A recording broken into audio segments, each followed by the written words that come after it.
Karen is all heart. She is, she's a lot of fun. She can also be very serious. She has a very versatile personality. She really loves the women's community, which is why she's with the Skirt Foundation. She's very committed to it, but I think she loves people. She loves this Broward community that she's grown up in. Karen's one of these people, I think, that if she is committed to you, she will go above and beyond far more than most people would. And she's very, very committed to this community. She always goes that extra step. She always makes things fun. I'm a little bit of a worrier. You know, I have that type of personality. She always walks me off the ledge. Like, it's, you know, she's just a real joy to be around. And I'm proud to call her my colleague in the organization. And I'm very, very proud to call her my friend. I'm a big advocate of, you know, you have to see it to be it. And I think Karen is a great example of seeing it. And regardless of your gender, your ethnicity, Karen inspires. One thing that really sticks with me when I think about Karen and our history together, especially when I reflect on those early days at the Gay and Lesbian Community Center and the day that we were closing on the building on North Andrews Avenue. It was tough to secure the funding to purchase that building. There weren't mobile apps to transfer your funds, so you had to legit go to the bank and get a cashier's check and then run to the other bank and deposit it. So we were doing a lot of running around, literally just hours before the closing. And that's just an example of her tenacity and her, you know, just drive to make things happen. It's the passion that we hope most people would have for the communities that they live in. She's just a prime example of an individual that leans into that passion and really strives to make a difference. Congratulations, Karen. We're all so proud of the work that you've done and that you continue to do for our community. If there is anyone that is a shining example of philanthropy and commitment to community, it is definitely you. Thank you for your friendship and for your ongoing commitment. I was brought up where, you know, in a family that my grandmother was always volunteering at the Catholic Church we grew up in Hollywood. And the one thing they didn't have was a soup kitchen. So she'd volunteer across Federal Highway at St. John's Presbyterian at the soup kitchen. So I learned early on that when you're blessed, you give blessing. And you give back, and giving is so much more important than getting. It's such an important part of my life. It's as important as working or any aspect is giving back and being part of, especially during this time. You know, this is a very difficult time in what our community is going through. So I think it's important that everybody contributes and everybody helps each other out and strengthens our community as much as we possibly can. And it will be amazing how much more you will feel, and it will fulfill you by doing that. You know, you don't do any of these things for awards, but you know what? Sometimes when you get recognized, and especially by an amazing organization like our fund, it's just, again, the feeling, it just fills you up. Makes you feel really good. So thank you so much to our fund. Thank you all.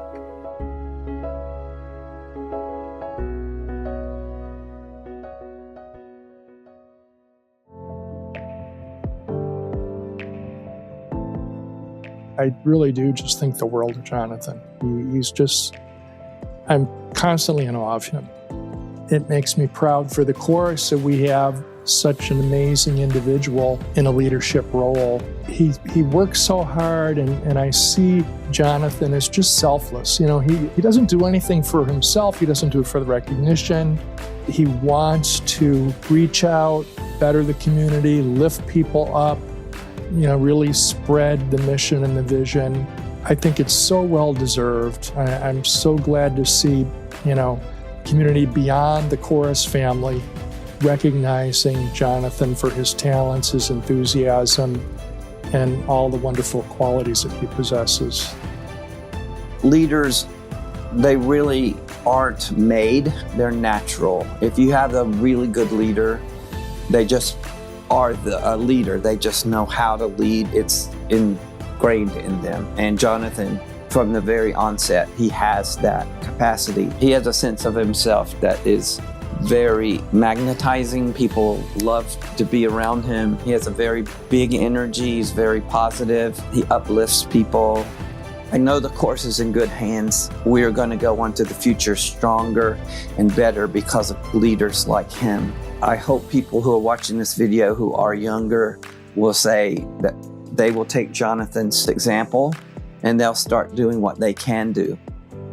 Never in my life would I have imagined that this is something that would have been bestowed upon me, like to be called the next generation of philanthropy. Like, I don't come from money. I have a modest salary, if you will. I'm a person of color. I'm only 35. When I got the news, it was like, oh wow, like my work is being seen. The thing that warms my heart the most is seeing how diverse we've become, how fulfilled and like close-knit of a community we're becoming, even though we're getting larger. Like, we're now at 150 members. It's a lot of great work that we're doing. It's not just about singing anymore. It's about serving the community and helping to be a voice for people who maybe don't feel represented or aren't seeing themselves yet, when there is a place for everybody here. I want us to be ready to challenge the world to love a little bit more. I want us to honor those who have come before us and see that, we wouldn't be here without them.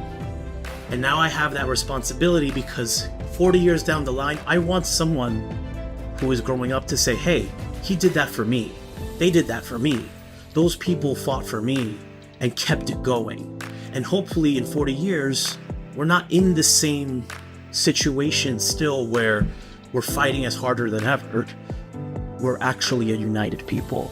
But we can't do that unless we consistently look at the past and honor that and push it forward. I can't be more than appreciative of this because it brings myself honor, it brings my family honor, and hopefully together we can keep the work going.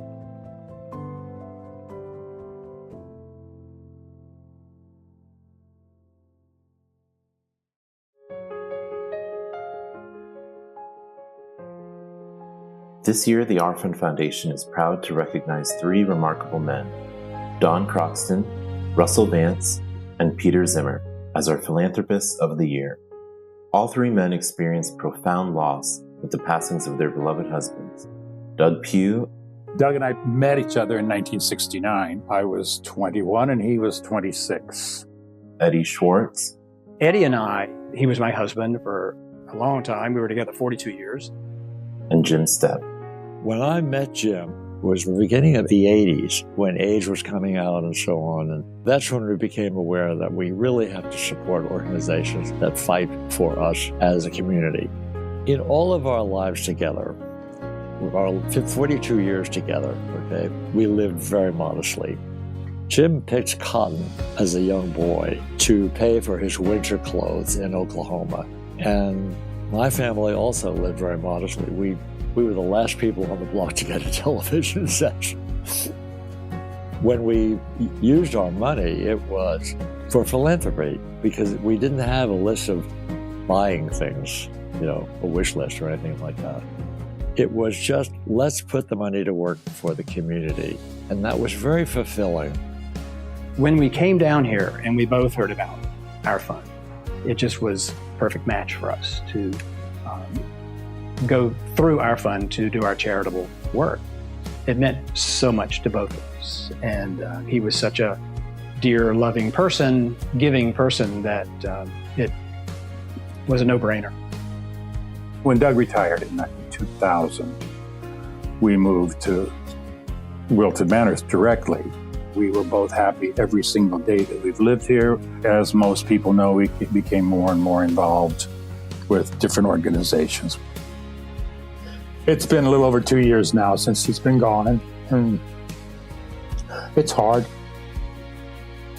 In celebrating Don, Russell, and Peter, we honor not only their generosity, but also the enduring love stories that inspire it. From Levi said, money is like manure. It doesn't do a damn thing unless you spread it around and help small things grow. And it's so very true. Philanthropy is very rewarding, for me and Jim. And I think it would be for most people. It's wonderful to see the results from giving money to these charities, especially the ones that are just starting out. It's so important, I think, to support the people who are working for us to help us improve our lives and the lives of all the rest of us. You get more out of that being philanthropic than you do out of, I don't know, buying an Italian suit or something like that. And it lasts. It doesn't fade away just because it's a year old. It goes on, and you can see your organizations prosper and be able to do good work in their community. It's very, very satisfying. Their giving has become an act of remembrance, a testament to the love they shared, and a gift to the generations of LGBTQ people who will thrive because of their vision and commitment. To be awarded this Philanthropy Award, I'm very grateful, I'm very honored, as well as Eddie would be, because we did put our heart and soul into giving and enjoying helping out. Jim lives on. And I never thought of changing my lifestyle because of what I inherited from Jim. It just is a wonderful way to honor Jim and our relationship, as well as to support the community. I feel that I am continuing Doug's legacy because it was so important to him. Their lives remind us that even in moments of loss, compassion and generosity have the power to light the way forward for us all.